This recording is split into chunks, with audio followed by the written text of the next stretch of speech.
입니다. 신약성경 313쪽 에베소서 4장 11절에서 12절입니다.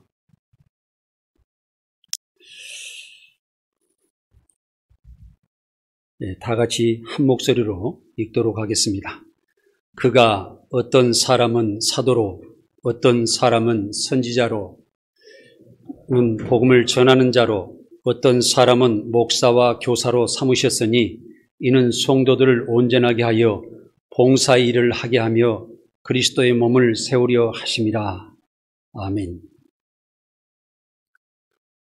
오늘의 말씀은 복음은 봉사로 시작한다.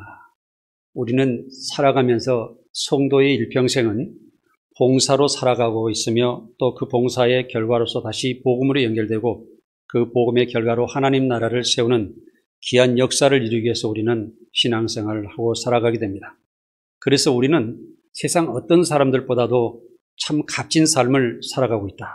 우리 성도들은 정말 깨끗하고 또 세상의 아름다운 꽃과 같이 밝은 태양과 같이 그런 모습으로 살아가는 것이 성도들이다. 이렇게 저는 표현해 볼 수가 있습니다. 그래서 우리가 세상을 살아가면서 얼마나 우리가 세상에 봉사의 실적을 많이 남기면서 살아가느냐 하는 것이 성도들의 빛이고 아름다움이라고 저는 생각합니다. 믿음의 조상 아브라함이 100세의 믿음으로 이삭을 하나님께 얻게 되는 것이죠. 그 이삭은 아브라함의 믿음을 따라서 정말 성실히 믿음을 생활하면서 그는 많은 사람들을 이해하고 포용하고 또한 감싸면서 살아갔던 사람이 또한 이삭의 신앙입니다. 그래서 아브라함으로부터 이삭으로 야곱으로 계속 하나님의 그 믿음의 신앙이 내려오게 되는데 이삭이 또 인생을 살아가면서 또 마지막에 또 이렇게 나이가 많이 들어 눈이 어둡게 되고 발걸음이 더디게 되어서 이제는 자식에게 내가 축복을 하고 죽어야 되겠다. 이런 생각을 가지고 큰 아들 에서에게 축복할 것을 다짐합니다.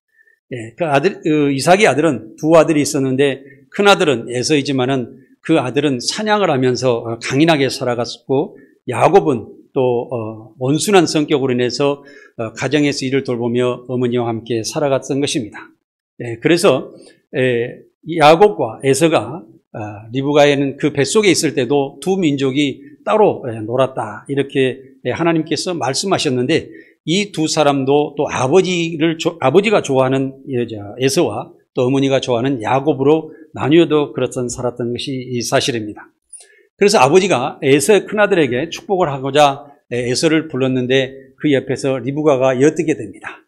아버지 이삭은 아들에게 네가 사냥을 하여서 좋은 고기를 나에게 제공해서 음식을 맛있게 만들어서 나에게 제공하면 나는 그 음식을 맛있게 먹고 너에게 마음껏 축복을 하겠다. 이렇게 이야기를 하고 하는 것을 듣고 있습니다. 그래서 이삭이 큰아들을 사냥터로 보고 난 다음에 리브가에 있는 엄마가 야곱을 불러서 너희 아버지가 에서에게 축복을 하려고 그러니까 너는 염소를 한 마리 잡아와라. 그래서 그 염소의 털을 에서와 같이 그 몸에다가 붙이고 또 그 염소의 고기를 맛있게 해서 아버지에 갖다 주고 네가 대신 축복을 받아라. 이렇게 해서 그렇게 아버지 앞에 가서 야곱이 이삭의 아버지로부터 아주 마음껏 축복을 받고 나오게 됩니다. 그 사냥을 하고 온 에서는 그 소식을 듣고 나서 분개하였습니다. 왜 분개를 했냐면은 야곱이 어렸을 때도 팥죽 한 그릇으로 장자권을 뺏어가더니 이놈이 또 내게 축복권까지 뺏어갔다고 그래가지고 동생을 죽이려고 동생을 찾게 됩니다. 리브가인 엄마는 야곱을 더 사랑했으므로 야곱을 보호하기 위해서 너는 지금 저기 밧단 아람이라는 곳에 너희 외삼촌이 살고 있는데 거기에서 잠시 피해 있거라. 거기서 좀 살거라. 이렇게 해서 보내게 되고 그곳에 가서 이방인들에게 아내를 얻지 말고 그 삼촌의 딸들이 있는데 그 삼촌의 딸들 중에 하나를 취해서 네가 아내를 삼고 내 인생을 살아가라. 이렇게 하고 삼촌 라반에게 보내게 됩니다. 그 야곱이 삼촌 라반의 집을 가고자 해서 걸어가는데 어느덧 밤이 되어서 베델이라는 곳에서 돌을 하나 베개를 삼아서 거기서 잠을 자게 되는데 거기서 꿈을 꾸게 되어서 보니까 하늘과 땅의 사닥다리가 이렇게 연결되어 있고 그 사닥다리에 하나님의 사자들이 위에서 아래로 오르락내리락하는 것을 보였고 그 사닥다리 위에는 여호와 하나님이 계시면서 야곱에게 말씀하신 것을 보았습니다. 거기에 말씀을 보면 여호와께서 나는 여호와시니 내 조부 아브라함의 하나님이요 이삭의 하나님이라. 내가 내게 누워있는 땅을 내가 너와 내 자손에게 주겠다고 약속을 하셨습니다. 그래서 하나님은 아브라함에게 약속하신 그 약속을 또 이삭에게 약속을 했고 또 그 자손 야곱에게 계속 대를 위해서 약속을 하셨던 것입니다. 내 자손이 땅에 티끌과 같이 많게 하리라. 내가 동서남북의 모든 땅을 너와 내 자손에게 주겠다. 또 너희가 어디로 가든지 내가 너와 함께하며 지키며 떠나지 않고 내가 너희에게 허락한 것을 다 이루고 다시 이 땅으로 거구가 되어 돌아오게 할 것이다 하고 하나님께서 축복하시는 것입니다. 그래서 야곱은 정말 외로운 길을 떠나면서도 또 아버지를 떠나고 또 형을 떠나고 어머니를 떠나서 외롭게 삶을 찾아가는 경우에도 하나님의 약속을 굳게 믿고 라반을 향해서 나아가게 되는 것입니다. 예삼촌의 나반에게는 두 딸이 있었는데 큰 딸은 레아요, 동생은 라헬이었는데 그 라헬이 언니보다도 훨씬 아름답고 자기에게 사랑스러워 보였다고 이야기를 했습니다. 그래서 야곱은 어머니의 말씀을 따라서 가서 삼촌 나에게 동생 라헬, 그 어여쁜 라헬을 나에게 주십시오. 그러니까 이 라반이라는 삼촌은 상당히 곤모술수에 강한 그런 사람이었습니다. 그렇기 때문에 그냥 주지를 않고 야곱에게 네가 나를 위해서 7년을 봉사를 하게 되면은 내가 라헬을 너에게 주겠다 이렇게 이야기를 합니다. 그래서 야곱은 거기서 7년 동안을 봉사하게 되는데 정말 그 아내를 얻으려고 그러면 그냥 시집을 보내고 이런 것인데 7년을 모슴살을 시켜서 딸을 주겠다고 나반이 말하게 되는 것입니다. 그는 정말 7년이 하루같이 라헬을 얻기 위해서 열심히 일하였는데 7년이 지나서 라헬을 삼촌이 주게 되어서 그날 밤에 첫날 밤을 치르게 됩니다. 그 첫날 밤에 아주 달콤한 첫날 밤을 치르고 나서 아침이 되었는데 아내를 이렇게 바라보니까 동생 라헬이 아니라 언니 레아였던 것입니다. 그래서 깜짝 놀라서 밤에는 좋았는데 아침에 일어나서 얼굴을 보니까 아니어서 삼촌에게 가서 삼촌 이거 어떻게 된 겁니까? 그러니까는 삼촌 라반이 이야기하기를 우리 풍습에는 언니를 먼저 시집을 보내야 동생도 시집 보내는 것이다. 그렇기 때문에 내가 언니를 너에게 먼저 준 것이다. 그러면 다음에 네가 다시 7년을 나에게 수고를 하고요. 봉사를 한다 그러면 동생 라헬도 주겠다 이렇게 이야기를 하게 되는 거죠. 그래서 다시 7년을 일을 하면서 14년을 일하게 되어서 라헬을 얻게 되는데 그 중간에 레아가 자식을 낳으면서도 자식을 잘 못 낳는 경우 또 나중에 라헬이 자식을 잘 못 낳는 경우 이렇게 생겨서 그 레아와 라헬의 종들도 아내로 맞이하게 돼서 아내가 4사람이 되게 됩니다. 근데 아내가 4사람을 얻게 되어서 사실은 야곱이 자식들을 계속 낳고 있는데도 불구하고 자기에게는 재산이 아무것도 없는 거예요. 그래서 이제 자기 또 삼촌에게 나아가서 삼촌, 내가 이렇게 삼촌을 위해서 14년 동안 일을 하고 봉사하면서 수고를 했는데 나에게는 아무 재산이 없지 않느냐 이렇게 하는데 하나님께서 야곱에게 지혜를 주셔서 제안을 하게 됩니다. 라반 삼촌, 내가 이제까지 삼촌의 양들과 짐승들을 많이 키워줬는데 좋은 것은 삼촌이 다 가지세요. 나는 그 양들에게서 점이 있거나 또한 줄무늬가 있거나 검은 색상으로 나오는 그 염소가 있거든 그것만 나에게 주십시오 하고 이렇게 이야기하는데 그 라반이 보기에 괜찮겠거든요. 그러니까 그렇게 승인을 하는 거죠. 그런데 하나님께서 야곱에게 축복함으로 인해서 그 뒤로 양과 염소 이런 짐승들이 태어나는데 많은 짐승들이 얼룩무늬나 점이 있고 까만 짐승들이 많이 태어나서 나중에는 라반의 그 짐승들보다도 야곱의 짐승들이 더 많아지게 됩니다. 이렇기 때문에 나중에 분쟁이 일어나게 되는 거죠. 어떤 분쟁이 일어나냐면 라반의 종들과 또 야곱의 종들이 서로 다투면서 서로 자기 양들이나 짐승들을 먹여 살려고 하기 때문에 하나님께서는 야곱의 꿈에 다시 나타나셔서 이렇게 합니다. 야곱아, 이제는 네가 왔던 너희 고향으로 다시 돌아가라고 말씀하십니다. 그래서 야곱은 그 사이에 정말 어려운 삶을 살았지만 하나님의 축복을 믿고 끝까지 인내하면서 사실은 아내도 4사람이나 얻고 또 12자녀를 얻고 다시 또 거구가 되어서 고향으로 돌아오는 역사가 이루어지게 되는 것입니다. 야곱은 4명의 아내와 12명의 자녀와 많은 짐승을 데리고 고향으로 돌아오게 되는데 창세기 31장 41절에서 42절을 보도록 하겠습니다. 내가 예삼촌의 집에 있는 20년 동안 예삼촌의 2딸을 위하여 14년, 예삼촌의 양떼를 위하여 6년을 예삼촌에게 봉사하였거니와 예삼촌에게서 내 품삯을 10번이나 바꾸셨으며 우리 아버지의 하나님 아브라함의 하나님 곧 이삭이 경외하는 이가 나와 함께 계시지 아니었더라면 예삼촌께서 이제 나를 빈손으로 돌려보냈으리라 하고 기록되어 있습니다. 그러니까 그 삼촌이 상당히 사기성이 많았던 것이죠. 그리고 계속 야곱을 이용하여서 정말 자기를 부유하게 살려고 했지만은 하나님께서는 역으로 라반에게 축복을 하는 것이 아니라 라반이 가지고 있는 상당한 자식들과 또 짐승들, 그 재산을 야곱에게 줄 수 있는 그런 계기가 되는 거죠. 야곱은 하나님의 축복을 믿고 20년 동안 봉사하고 라반이 야곱을 10번이나 속여도 참고 봉사에 결국은 성공하여 고향으로 돌아오는 역사가 일어나게 됩니다. 우리는 세상에 살아가면서 많은 거짓된 삶을 살아가고 있지만은 그 거짓된 삶을 진실한 삶 가운데 봉사함으로 다른 사람을 마음을 삼으로 인하여서 우리는 세상에서 승리하면서 살아갈 수가 있게 되는 것입니다. 우리는 세상의 죄를 어떻게 이기냐? 우리의 의로움으로 이기는 것입니다. 우리는 정말 사랑에 많은 사람들이 미움 가운데 살아가지만은 우리는 사랑으로 세상을 이기면서 살아가는 것입니다. 이 세상에 모든 거짓과 속임수가 있지만은 우리의 신앙은 하나님의 말씀과 그 믿음을 가지고 우리는 이기고 살아갈 수가 있는 것입니다. 그래서 우리는 세상을 살아갈 때 항상 어려운 가운데도 우리의 습관을 진실될 모습으로 살아가려고 그런 습관을 가져야 됩니다. 항상 살아가면서 나는 하나님의 말씀 가운데 믿음 가운데 살아가겠다고 맹세하며 그 믿음을 가지고 살아가야 된다는 것입니다. 하나님은 야곱에게 땅과 짐승들의 축복과 고향으로 돌아올 수 있는 것을 약속하시고 야곱에게 함께 하시며 야곱이 원하는 모든 것을 다 이루어 주셨던 것입니다. 그러므로 우리가 믿어야 하는 분은 진실하시고 의로우신 하나님의 진리의 말씀만 믿고 나아가는 것이며 세상의 어떤 것도 의지하면 안 된다는 것입니다. 야곱의 정신은 사기꾼과 같은 라반의 그 삼촌 밑에서 오직 여호와를 믿고 자신의 의로운 삶으로 어려운 환경을 이겨내는 위대한 승리의 삶이었던 것입니다.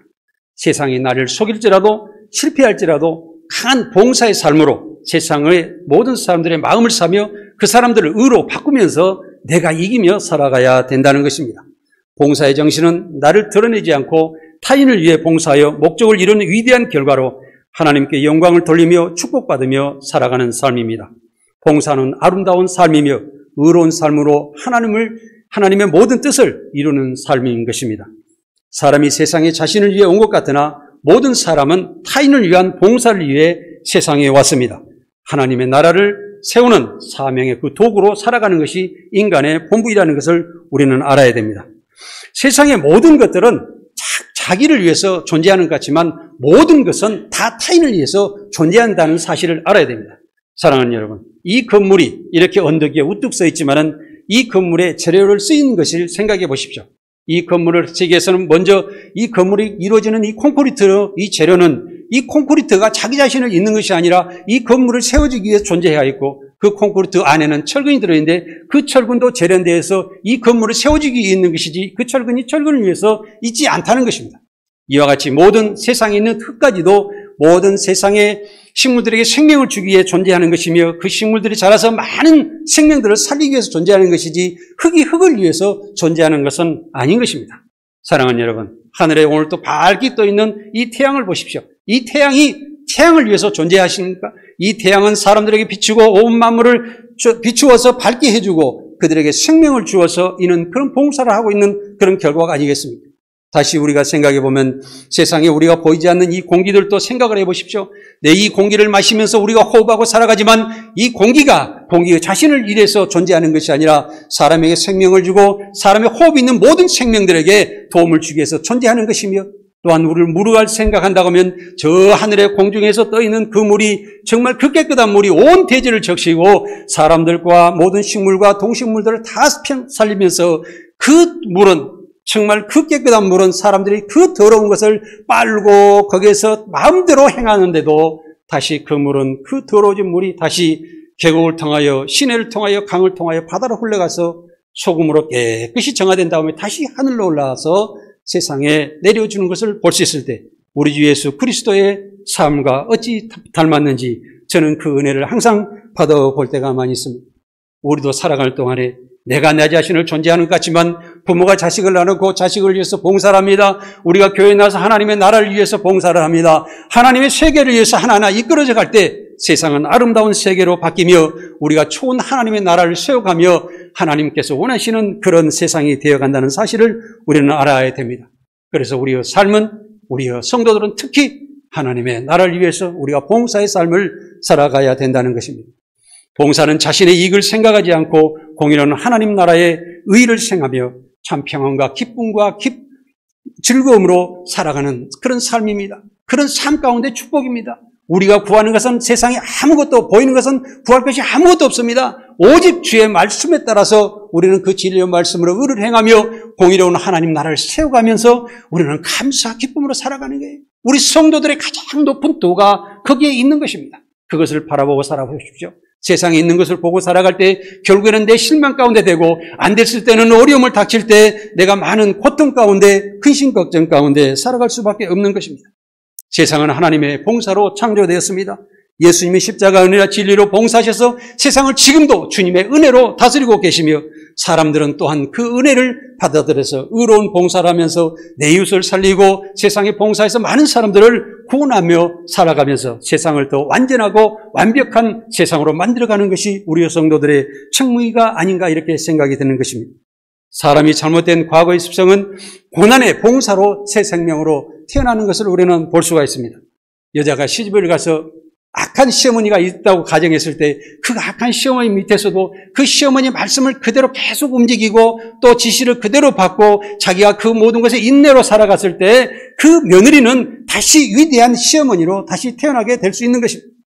또 그리고 남자가 군대를 가서 군대 가면은 고된 제가 원하지 않는 훈련을 강하게 받으면서 또 윗사람이 강압해서 지시하는 모든 것을 받아들이면서 그 어려운 환경 가서 보초를 서면서 여러 가지 어려운 고통을 참고 견딜 때 정말 그 남자는 가정을 사랑하는 남자, 나라를 사랑하는 남자로 다시 태어나는 것을 우리는 볼 수가 있습니다.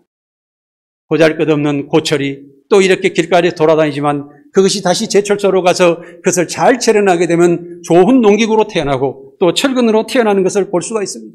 우리가 씨앗을 다 밭에 뿌리지만 그 씨앗이 자기 자신이 썩어짐으로 인해서 좋은 새 식물이 되어 태어나서 만물을 먹여 살리는 그런 역사가 일어나는 것 같습니다.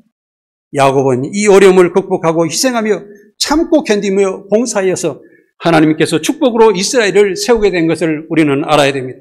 고통 속에서 우리는 다시 태어날 수가 있는 것입니다. 어려움을 극복하고 살아갈 때 우리는 다시 태어날 수 있는 삶을 살아갈 수가 있는 것입니다. 하나님의 진리의 말씀은 항상 새 생명으로 좋은 열매를 맺도록 인도하시는 것이 하나님 말씀입니다. 마태복음 7장 11절을 보겠습니다. 너희가 악한 자라도 좋은 것으로 자식에게 줄 줄 알거든 하물며 하늘에 계신 너희 아버지께서 구하는 자에게 좋은 것으로 주시지 않겠느냐. 그러므로 무엇이든지 남에게 대접을 받고자 하는 대로 너희도 남을 대접하라. 이것이 율법이요 선지자니라 하고 기록되어 있습니다. 우리가 새들도 새끼에게 좋은 먹이를 갖다 줄 줄 알고 또한 짐승들도 좋은 고기를 가져다가 새끼에게 줄 줄 알고 사람은 좋은 것을 자식에게 항상 줄 줄 아는데 이것이 모든 것이 인간의 인지상정인데 하물며 진리의 아버지 하나님께서는 원하는 자에게 본능의 성령과 진실한 사랑으로 우리를 축복하시기를 원하시고 계시는 것입니다. 하나님의 그 영원한 창조의 사랑과 우리 주 예수 그리스도 십자가의 보혈의 피의 그 은혜로 통하여서 우리에게 다가오셔서 우리를 살리시고 또 세상을 살리셔서 하나님 나라가 계속되기를 간절히 원하시는 것이 우리 주님의 그 봉사이신 것입니다. 우리가 남을 대접하는 것은 다른 사람의 마음을 따뜻하게 하여 영혼을 구원하게 됩니다. 율법은 모든 사람이 지켜야 되는 규례요 법과 하나님의 명령인 것입니다. 그래서 우리는 율법은 무조건 다 지켜야 되는 것이 옳지만은 사람이 율법을 다 지킬 수가 없습니다. 왜? 인간은 감정의 동물이고 사람은 살아갈 때 실수투성이의 삶을 살아갈 수밖에 없는 것입니다.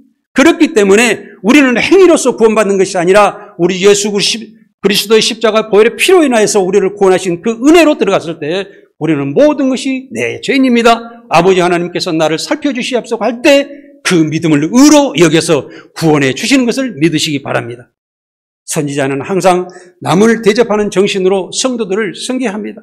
목회자는 성도들을 대접하는 섬기는 삶으로 목회를 해야만이 가장 진실한 목회를 할 수가 있습니다. 성도들은 책임지는 목회자는 참 목회자가 되는 것입니다.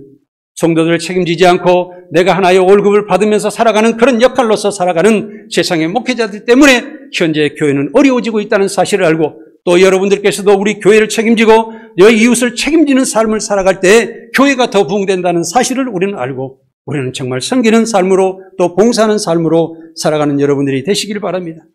내가 다른 사람으로부터 환심을 사고 인정을 받으려면 내가 먼저 낮은 자세로 남을 대접하는 봉사야말로 확실하게 상대를 얻는 지름길입니다. 제가 96년도에 IMF가 됐을 때 정말 우리나라가 어떻게 살아갈까 걱정이 아주 많았습니다. 그때 저는 선진국을 배우기 위해서 이웃나라인 일본에 갔었습니다. 일본에 가서 어떤 운전기사를 하나 대동하고 차를 타고 일본을 돌아다니는데 한 번은 주유소에 들어간 적이 있었습니다. 그 주유소에 운전기사가 택시 안에 앉아있는데 주유원이 그 앞에 나오더구만 운전기사의 눈 레벨에 딱 맞춰서 이렇게 반 무릎을 하면서 눈을 딱 이렇게 맞춰가지고 기사님 어떤 기름을 넣으시겠습니까? 기름을 얼마나 넣겠습니까? 하고 종에다 메모를 하면서 잘 받아 적는 것을 보았어요. 그리고 와서 기름을 잘 넣어주고 다시 돌아와서 다시 눈높이로 반무릎을 하면서 돈을 계산하고 돌아가는 것을 보았습니다. 저는 그것을 한 가지 간단한 문제이지만 굉장히 중요하게 보았습니다. 야, 이 일본 사람들이 섬기는 이 자세, 봉사 이 정신은 얼마나 대단한 것인가. 내가 돌아가서 나도 그런 삶을 살아야 되겠다는 생각을 가지고 돌아왔었습니다. 먼저 다른 사람을 대접하는 일은 내가 낮아지는 겸손함이요, 죄에서 벗어나 의로운 삶의 시작이요, 하나님 나라에 들어가는 복음의 지름길이라는 것을 알아야 합니다. 오늘날의 교회들이 목회자가 대접을 받으려고 성도들이 또한 대접만 받으려고 한다고 그러면 어떻게 우리 교회가 올바로 서겠습니까? 하나님 나라가 올바로 서기 못하기 때문에 우리는 항상 내가 더 똑똑하면 더 낮은 자세로 어려운 자를 상대하고 또 초신자들을 상대하고 또 많은 사람들을 우리가 똑같은 존재로 생각하면서 아니 나보다 더 높은 자로 생각하면서 대접할 수 있는 그런 삶을 살아가시기를 원합니다. 예수님의 제자 중에 야고보와 요한이 예수님께 질문을 하며 예수님께서 왕이 되시면 자기들을 예수님의 좌우편에 앉게 해달라고 하는 말씀이 성경에 기록되어 있습니다. 그러나 예수님께서는 너희 중에 누구든지 큰 자가 되려면 낮아져야 된다고 말씀하십니다. 또 너희 중에 누구든지 높은 자가 되고자 한다면 모든 사람의 종이 되어야 된다고 말씀하셨습니다. 우리가 사회에서 바라보면 정치하는 사람들이 거만하게 굴다 보면 그 정치하는 사람들을 예면하는 것을 우리는 볼 수가 있습니다. 또 국가 지도자가 국민들을 온전히 잘 섬기는 지도자가 있다면 그 국민들이 그 대통령에게 지지도를 높여서 굉장히 높은 점수를 받게 되는데 대통령이 거만하고 또한 나라를 다스리는 사람들이 거만하게 국가를 다스린다고 그러면 백성들이 그걸 지지를 안 해서 굉장히 지지도가 낮아지는 것을 우리는 볼 수가 있습니다. 사랑하는 여러분, 우리의 마음은 제가 잘났다고 내가 이돼야 되고 세우는 것이 아니라 내가 겸손한 마음으로 상대를 생각하며 그를 대접하며 봉사하는 그런 삶이야말로 우리가 많은 사람들을 구원하고 그들을 하나님 앞에 인도할 수 있는 삶을 살아갈 수 있다는 것입니다. 예수님은 세상에 오신 것이 아니라 세상을 섬기고 구원하여 진리의 말씀의 영에 하나님 나라를 세우시려고 예수님께서 목숨까지 대속물로 우리를 위해 주신 것을 우리는 알아야 됩니다. 마가복음 10장 45절에 인자가 온 것은 섬김을 받으려 함이 아니라 도리어 섬기려 하고 자기 목숨을 많은 사람의 대속물로 주려 함이라 이렇게 기록되어 있습니다. 아프리카에서 정말 우리가 유명한 사람이기 때문에 알지만은 슈바이처 박사의 이야기를 하나 해드리겠습니다. 아프리카에서 그는 평생을 바치고 정말 늙어서 자기 고향으로 돌아오는 때가 있었습니다.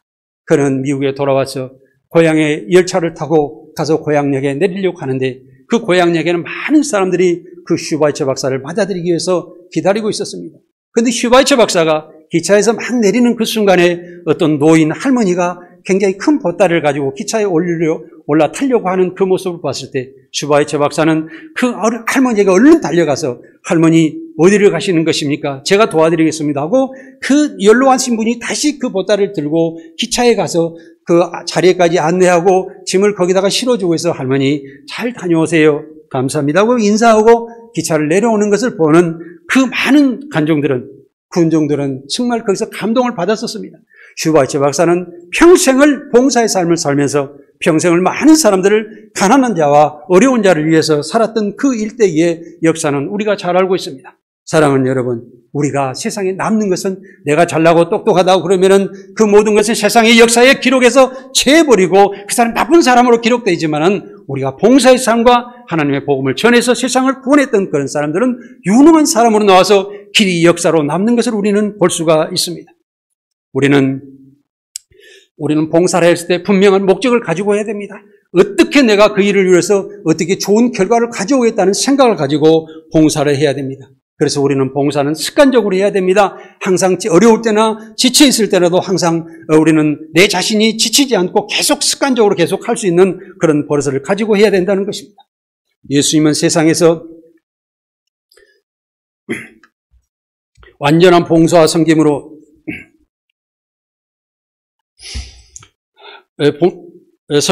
복음을 전하시며 병자를 고치는 봉사를 하시고 십자가에서 죽기까지 복종하셨습니다. 예수님이 세상에 오셔서 세상을 구원하시고 천국 복음을 위해 봉사를 하신 것입니다. 예수님은 자신의 몸이신 교회와 모든 성도들에게 각자 은사를 주셔서 교회를 하나로 완성하시고 우리에게 복음의 사명을 감당하실 수 있도록 함께 하셨습니다. 오늘의 본문의 말씀을 보면은 에베소서 4장 11절에서 12절까지 다시 한번 보겠습니다. 그가 어떤 사람은 사도로, 어떤 사람은 선지자로, 어떤 사람은 복음을 전하는 자로, 어떤 사람은 목사와 교사로 삼으셨으니 이는 성도를 온전하게 하여 봉사 일을 하게 하며 그리스도의 몸을 세우려 하심이라. 아멘. 여기서 보면은 어떤 사람은 사도로, 선지자로, 또 복음을 전한 자로, 어떤 사람은 목사와 교사로 삼으셨으니 이렇게 기록이 되어 있습니다. 여기에 보면은 어떻게 보면은 다 목사님 같고 다 선교사 같은 그런 길을 기록되어 있습니다. 그래서 우리 교회에서 생활할 때 우리 목사님뿐만 아니라 장로님뿐만 아니라 또 권사님이나 또 집사님이나 또 교사나 또 구역장이나 모든 사람들이 목회자라는 사실을 알아야 됩니다. 우리가 조그만 말씀이라도 나아가서 말씀을 전할 때 큰 목회를 하느냐 작은 목회를 하느냐 이게 따라 틀리지만 다 목회자라는 사실을 아시고 우리가 그 책임을 다하여 봉사를 해야 된다는 것입니다. 12절에 있는 성도를 온전하게 하여 봉사일을 하게 하여 그리스도의 몸을 세우게 하시는 성도가 온전하게 봉사를 할 수 있어야 교회가 올바로 서고 또 올바른 교회가 되어야 그 교회가 세상에 나아가 빛을 발하면서 세상 사람들을 구원하게 되는 거 아니겠습니까? 사랑하는 여러분, 우리가 봉사와 교회 세워지고 또 하나님 나라를 완성하는 것은 나로부터 시작한다는 생각을 가지고 나아가는 여러분들이 되시기를 바랍니다.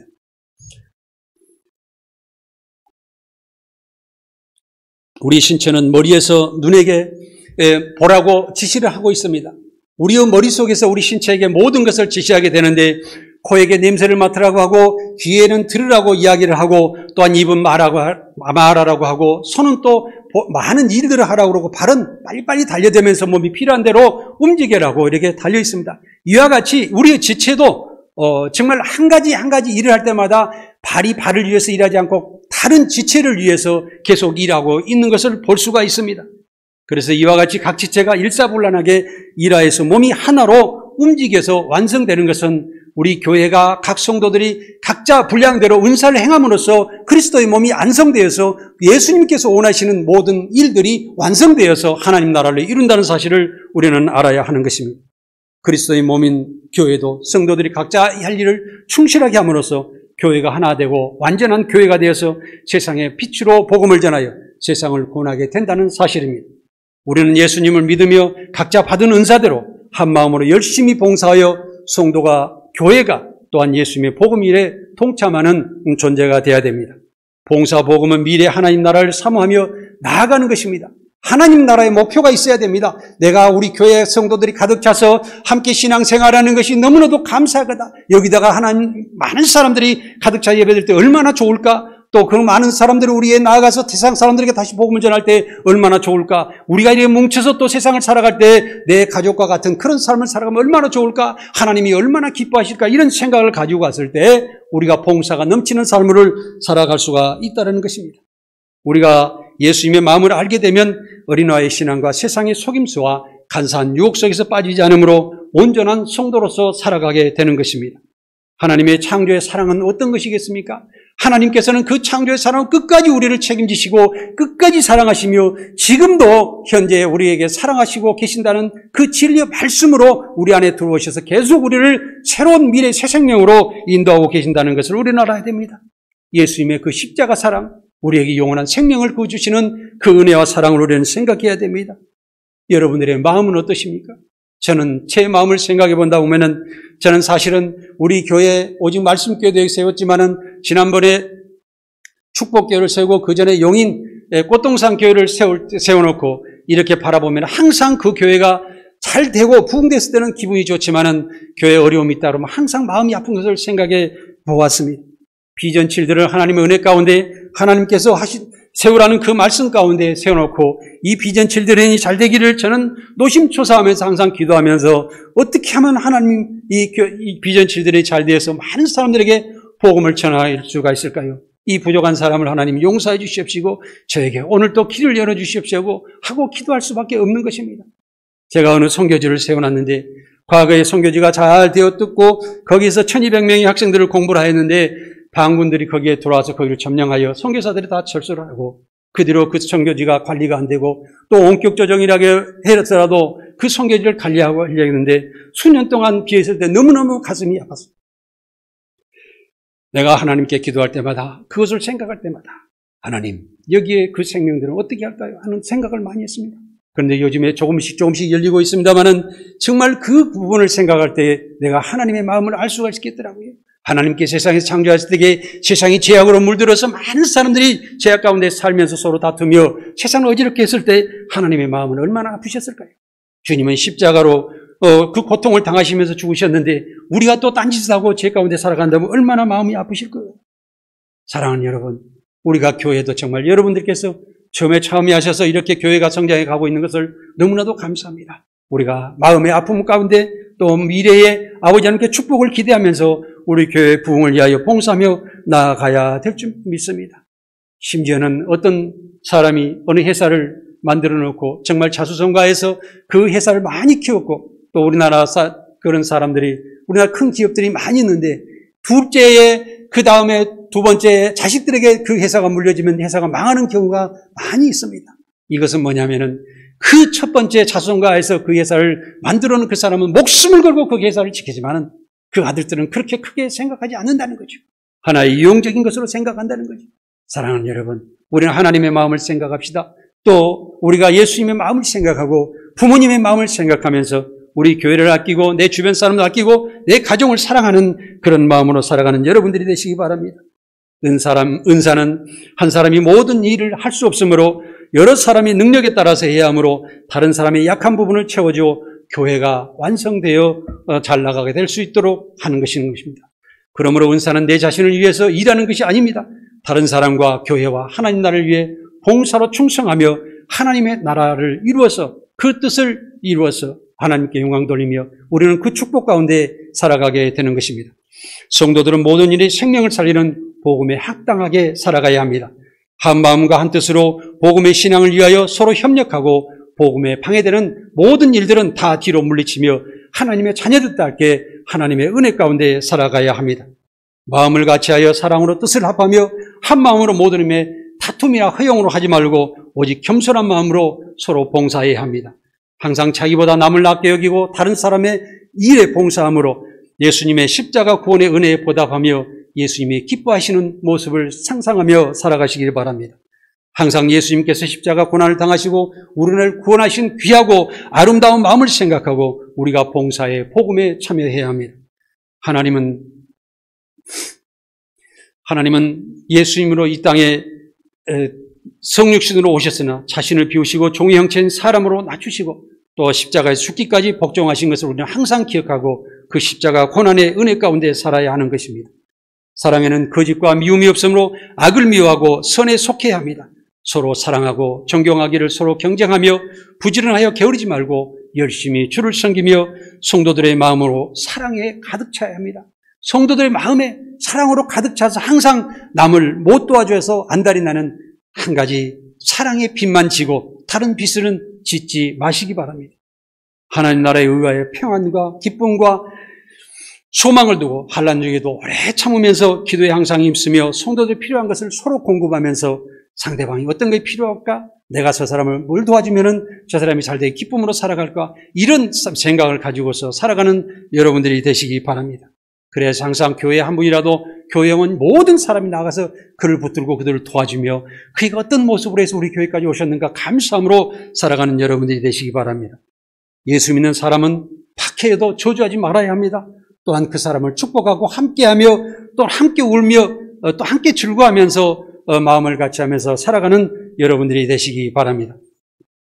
또 스스로 지혜 있는 체 하지 말고 악을 악으로 갚지 말고 모든 사람 앞에서 항상 좋은 결과만 상상하십시오. 우리가 밭에다가 곡식을 심어서 씨앗을 뿌리고 작은 것을 이렇게 씨앗을 뿌리면서 열심을 다하는 것은 우리가 가을에 풍성한 열매를 맺는 그 결실을 보고 우리가 그렇게 하는 거 아니겠습니까? 그래서 우리의 교회 미래, 하나님의 나라 미래, 내 가정의 미래, 내 주변의 모든 아름다운 삶을 위해서 우리는 실천하면서 기도하는 그런 삶을 살아가시기 바랍니다. 봉사는 우리가 예수 그리스도를 믿음으로 미래의 축복이 임하실 것을 믿고 감사하면서 모든 성도들의 부족함을 서로 채워주는 아름다운 선행의 삶입니다. 예수 믿고 축복받는 것은 전기 콘센트에서 선이 이렇게 꼽으면 이게 밝은 빛이 나와서 우리는 평생 이 밝은 빛 가운데 살아가게 되는 이런 축복의 삶이 아니지 않습니까? 또 우리가 수도꼭지를 생각해 본다면 그 수도꼭지는 항상 물이 틀면은 그 물이 이렇게 우리에게 나와서 우리 몸을 깨끗하게 하고 내 자신들을 가장 정말 좋은 모습으로 또한 복을 받고 살아가는 그런 모습이 아니겠습니까? 우리 인류의 역사에도 사람이 원래 아프리카에 가면은 45에서 많이 살아봐야 평균 나이가 50세까지 살지는 못합니다. 그런데 이 사람에게 가장 이 나이가 확 이렇게 늘어났을 때, 많이 늘어나는 그때가 언제였냐면 사람이 수도 공급을 받았을 때입니다. 무슨 냉장고가 있었고 의료시설이 좋아서 그런 것이 아니라 깨끗한 물을 먹었을 때 그때 수명이 한 20년이 확 늘어났던 역사가 있습니다. 사랑하는 여러분, 우리는 생명수의 삶입니다. 여러분들께서 그 생명수를 세상에 공급해 주셔야 됩니다. 그래야 이 생명수의 그 봉사와 복음의 역사를 여러분들께서 세상에 공급했을 때 세상 사람들은 확 살아나서 생명력 있는 삶을 살아가게 된다는 것입니다. 예수님 믿고 축복받는 우리의 삶은 우리의 생명수를 얼마만큼 하나님의 말씀을 얼마만큼 세상에 공급에 따라 다르다는 사실을 우리는 알고 그 믿음으로 봉사하는 삶을 살아야 한다는 것입니다. 우리 믿음이 예수님 십자가 보혈의 구원의 은혜에 확실하게 연결되어 있으면 우리의 삶에는 봉사와 생명의 복음의 삶이 넘치게 되실 것입니다.